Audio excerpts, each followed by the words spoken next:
And U.S. President Joe Biden has reaffirmed Washington's support for Israel. However, Iraqi and Yemeni armed groups aligned with Iran have threatened to target U.S. interests with missiles and drones if the U.S. steps in to aid Israel. Seung-jae has more. U.S. President Joe Biden on Tuesday denounced Hamas attack as an act of terrorism, reaffirming Washington's full support of Israel in their ongoing armed conflict with the militant group. So in this moment, we must be crystal clear. We stand with Israel. We stand with Israel. And we will make sure Israel has what it needs to take care of its citizens, defend itself, and respond to this attack. There's no justification for terrorism. There's no excuse. The remarks come after Biden spoke with Israeli Prime Minister Benjamin Netanyahu for the third time in 4 days, telling the Israeli leader that the U.S. response would be swift, decisive, and overwhelming if it had been attacked in the same way, but noted that democracies must also uphold the rule of law in wartime.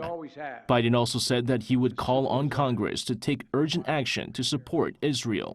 However, Republicans are calling on Biden to refreeze the $6 billion in funds released to Tehran in a prisoner swap deal last month, as more than a dozen GOP senators say the money could be used to fund terrorism.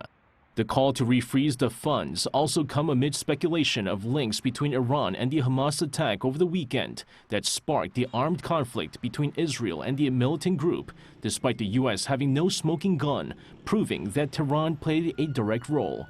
Meanwhile, Yemeni and Iraqi militant groups who have aligned themselves with Iran have threatened to target U.S. interests with missiles and drones if the U.S. intervenes to support Israel in its conflict with Hamas in Gaza.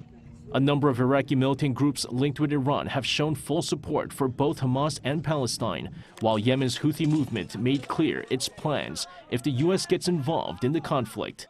Meanwhile, U.S. Secretary of State Antony Blinken is set to visit Israel on Thursday to meet senior Israeli leaders in what Washington says will be a message of solidarity and support.